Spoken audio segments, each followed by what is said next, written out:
Hello amazing people, welcome back to a new video guys. How you all doing today? Hope you're all doing great. On today's video I'll be showing you how to make this notch collar dress with a 3/4 length sleeve. So if you want to see how I achieved this, then stick around with me to the end of this video as we go through this together. Okay, yeah. So here I have this print I'm working with, and of course I have my working tools for my measuring tape, scissors, some pins, chalks and ruler as well. So I go ahead and lay this fabric on the table so we could get started. So the first thing I'm actually going to do is to make use of the biggest part of the measurement here, which is the bust part. Remember, this is a full length dress, so I'm cutting out the half length cut first. Then afterwards, we'll be cutting the lower part, which is the skirt part, to join it. Okay, yeah. So the biggest part here is the bust measurement. So I use that to determine the width, and I went ahead to mark out the length of my half length with some extra allowances there. Okay, yeah. So the first thing, of course, I'll go ahead and mark my vertical measurement. First was the chest 9 at 9, the bust point there at 10.5, the under bust at 14, and of course the waistline at 17 with some extra allowances there. Yeah, so after that I went ahead to label it all. Okay, yeah. So the first thing, of course, is to mark out the 3 by 8 inches so that we can get our shoulder slope. You should be familiar with this now. I did a 1 inches for the slope, and I went ahead to connect my slope. And after that, my shoulder width of 14 divided by 2, that was 7 plus 0.5 inches, so 7.5. So I went ahead to get my armhole.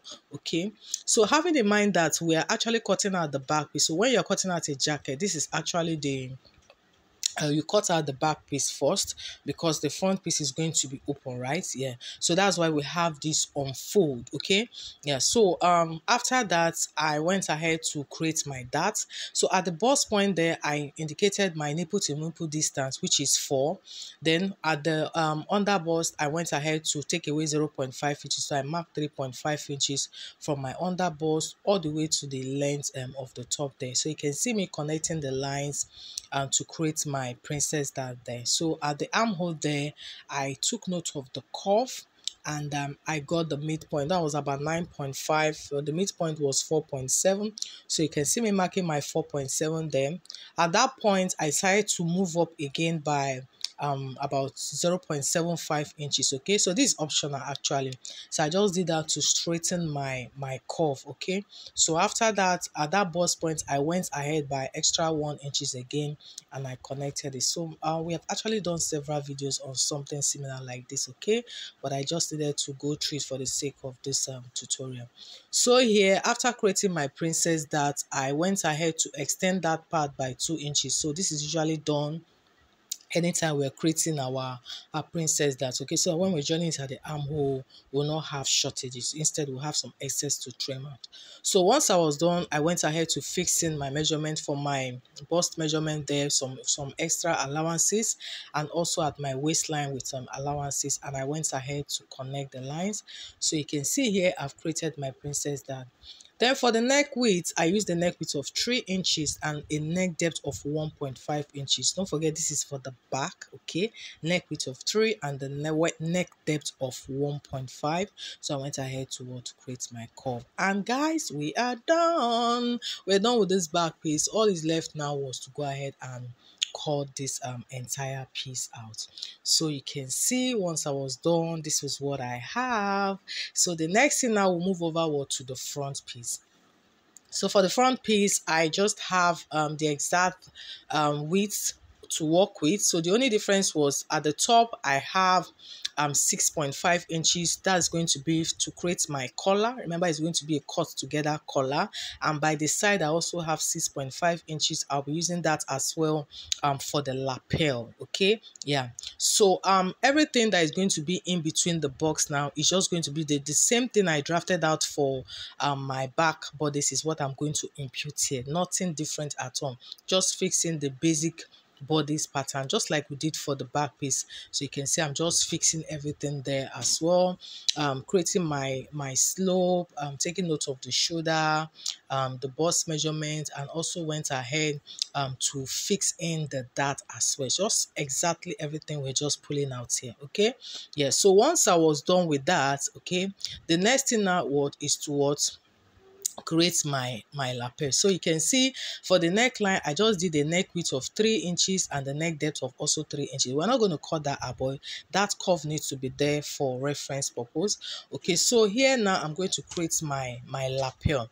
So ordinarily, if you're creating a lapel, like you want to cut out your jacket, what we'll do next here is to put in the button allowances. But here I'm not doing a button allowance, not rather I'm making it overlap. So I'm using 4 inches here. Okay, so from that top line there, from the neck depth, I'm going to mark what, my 4 inches. Mind you, this is going to serve as my allowance, and also my overlapping, and also what, my lapel as well. Okay, yeah. So after that, I'm going to choose a breakpoint line. So the breakpoint line is where I want my lapel to actually fall at. So you can do the bust point or the under bust or the waistline, that depends on what you want, but I am choosing the under bust. Okay, that's where I want my lapel to fall at. Then I'm going to create a slant line there. From that point I've chosen as my breakpoint line, I will create a slant line all the way to my neck width. But I'm taking note of something. I'm taking note of the neck depth of 6 inches from there. I'm doing that so that when I'm creating my slant, so that if I'm making my overlapping does not go beyond the neck depth of 6 inches. I hope you understand that, okay? Because if it goes beyond that, probably you just want to review some cleavages. Of course, if that's what you want, fine. But I want mine to not go below that 6 inches of neck there. That's why I had to mark out that point there. So you can see me creating my slant, taking note of that 6 inches, right? So you see here, I have created what, my lapel lines there. Then the next thing now is to create out that lapel effect itself. So I'll go ahead and extend that point 1 inches. I'm coming out 1 inches of that line, so I'll just go ahead and mark out the straight line. So I'm looking at it now this lapel is actually wider than what will regularly be, but I want this way. Okay, so if you want yours to be more smaller, that means you wouldn't have used 4 inches just like I did. You probably would be using 2.5 or even 3. Okay, but in my own case I used 4. And don't also forget that I'm drafting on my fabric directly. Okay, yeah. So if you see from that 1 inches extra I came out, you can see me creating that lapel. I just took it from that point all the way to the under bust line there, so you can see this as well. Okay, yeah. So mind you, like I said, I'm drafting on my fabric. Okay, so anything you're doing here, you have to put in what, your allowance, unlike when you're cutting on a pattern paper. Okay, so we're done here, guys. So yes, so the next thing of course is to create the length of my collar. So I went ahead to take the measurement of the neckline for my back piece. What I had was 4.5. Okay, yeah. So that 4.5, I will add 0.5 inches to it, which makes it 5. So on my slant line, I'm going to go up by 5 inches. Okay, so not on the straight line just as I'm placing my tape rule, no, but it's going to be on the slant line, just following that same slant line of my lapel. I will move it up from the top of my starting point upward by that 5 inches, so you can see what I'm doing here, right? Yeah. So in order to make it to be more relaxed, I'm moving backward by another 0.5 inches, so you can see me marking out those two lines, showing that they are both discarded. So the lines I have here is the other lines here, right? Then after that, I'll create the width of the collar, which is also was going to be 5 inches for me. You can see me drawing my lines there now. Then I'll also do the same thing I did for the length. I'll go upward again by 0.5 inches just to make it slant upward. For the length of the collar, we made it slant backward, and for the width, I'm also making it slant upward. Okay, all this helps the collar to relax properly on the neck. Then coming to the that part where we actually marked out our 4 inches there, you can see me, I'm moving up a bit by 0.75 inches. You can do 0.5 actually. So that is the notch space. Okay, yeah. So from my neck depth now, the curve there, you see how I just created my curve all the way to that point. Then I'll create it join that part towards my neck with, so you can see what I'm doing. So here guys, we are practically done. Yes, we have done creating this lapel and the collar with. So the only thing left now is to just go ahead and cut this entire piece out. Okay, yes. So guys, having in mind that I like I said, this is just slightly different from when you're cutting out a notched collar jacket. Like I said, it's not supposed to you know, have a space at the back. Okay, so I have a video on that. If in case you are not familiar with it, please, you can go ahead and also, you know, watch it. So remember, this is a gown, this is just the half length cut. So I cut that back piece on full, and that was a mistake that I did. I was supposed to have a zipper allowance because it's a gown, because attaching it to the lower part of the dress, I'm still going to fix in a zipper that will extend to the skirt part, right? So because of that mistake, I realized I needed to slit open my unfold cut already. So I went ahead to slit it open and attach an extra piece of fabric so that I can create that zipper allowance. So I did like 3 inches in width of the piece of fabric. So I attached it there because I'm going to sew with 1/2 inch on both sides, right?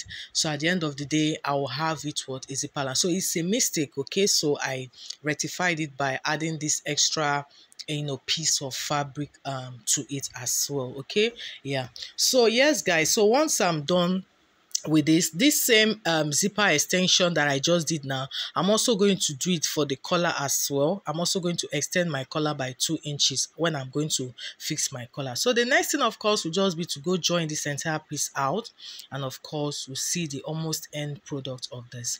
So here we have it guys. Our outfit like is practically almost ready. So I went ahead to use my lining to join the entire piece out. You can see this, you can see join the lower piece to it, and also on the front part, you see I had to actually stitch it at that front part so that you can have it in place. I stitched it before joining it to the lower piece, okay, so that we can have it in one piece. That's the idea. We just wanted to achieve that lapel effect, right? Yeah. Then of course I also attached my sleeve. So the next thing now will be to fix my collar. Okay, yeah. So you can see how the back piece looks. I already just held it down a bit, closing up that zipper space. So I'm going to be loosening it up now so that I can attach my collar to it. So here was the original collar that I cut out before realizing that I needed to add an extra zipper allowance. Okay, so I went ahead to cut out the same shape as well, but this time around I added a zipper allowance to the collar, okay, so that it can all start off from that zipper space. So here is it. It's just the exact same shape. If you look at it now, you can see that there's a zipper space there, okay, and automatically it splits the collar into two, unlike the originally one piece. So I'll just take one collar, I'll start sewing from that zipper space all the way to come to the front, and I'll also do the same thing for the other side. So when you sew, you're not going to sew exactly to the end of it. No, you're going to sew maybe like 2.5 or 2 inches away. 2 inches or 2.5 is okay. So you can see this. So this is what is going to create that notch effect. And guys, that is it guys. So once I'm done fixing my collar, the next thing of course to do now will be to join fixing my zipper, and of course sew the sides from the top all the way to the lowest top. And here guys, afterwards, this outfit is ready. So that is it guys on how to make this beautiful notch collar dress. Thank you so much guys for joining me today. If you find this helpful, please do not forget to like my video, share, and also if you've not subscribed to my channel, please don't forget to do that as well. Thank you again to all my subscribers. I appreciate you guys a whole lot. I can't stop thanking you guys. Thank you for always coming back, okay? Till I see you on the next video guys, have a wonderful day.